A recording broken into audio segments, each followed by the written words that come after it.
புது கலர்ஸ் புது ஃபேஷனோட தி சென்னை சில்க்ஸ்ல இந்த பொங்கலை ஓஹோன்னு கொண்டாடுங்க. தி சென்னை சில்க்ஸ், ஸ்ரீநகர், வேளச்சேரி, குரோம்பேட் மற்றும் திருவள்ளூர். அனுமன் ஜெயந்தியை முன்னிட்டு நாமக்கல் ஆஞ்சநேயருக்கு 1,08,000 வடைமாலை அணிவிக்கப்பட்டு சிறப்பு பூஜைகள் நடைபெற்ற நிலையில் பக்தர்கள் நீண்ட வரிசையில் காத்திருந்து சுவாமி தரிசனம் செய்து வருகின்றனர். விவரங்களை நம்முடைய செய்தியாளர் பரத் வழங்க நாம் கேட்கலாம். பரத், விரிவான விவரம். ஷியாம், மார்கழி மாதம் மூலம் நட்சத்திரம் அன்று அனுமன் அவதரித்தார்.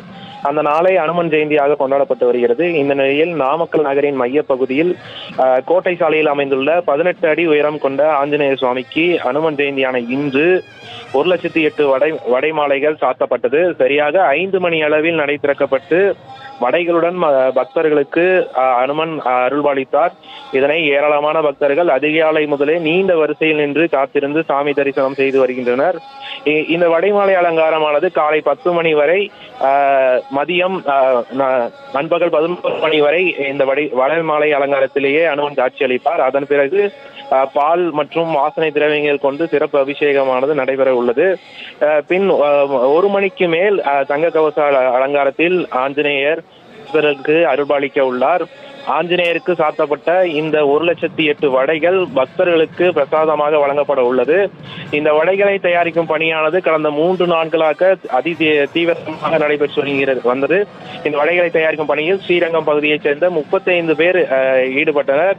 சுமார் 250 கிலோ உளுந்தமாவு, 600 லிட்டர் நல்லெண்ணெய், 32 கிலோ மிளகு, 32 கிலோ சீரகம், 125 கிலோ உப்பு ஆகியவற்றை கொண்டு இந்த வடைகளானது தயார் செய்யப்பட்டது. தற்பொழுது பக்தர்கள் நீண்ட வரிசையில் நின்று காத்திருந்து சாமி தரிசனம் செய்து வருகிறதை நாம் திரையில் காண்டு வருகிறோம். நாமக்கல் என்றாலே நமக்கு நினைவுக்கு வருவது நாமக்கல் ஆஞ்சநேயர் தான். அனுமன் ஜெயந்திக்கு நாமக்கல் ஆஞ்சநேயரானது 1,08,000 வடைகள் கொண்டு அலங்காரத்தில் காட்சியளித்து வருவது குறிப்பிடத்தக்கது. ஷாம், செய்திகளை உடனுக்குடனும் துல்லியமாகவும் தெரிந்து கொள்ள சப்ஸ்கிரைப் பண்ணுங்க.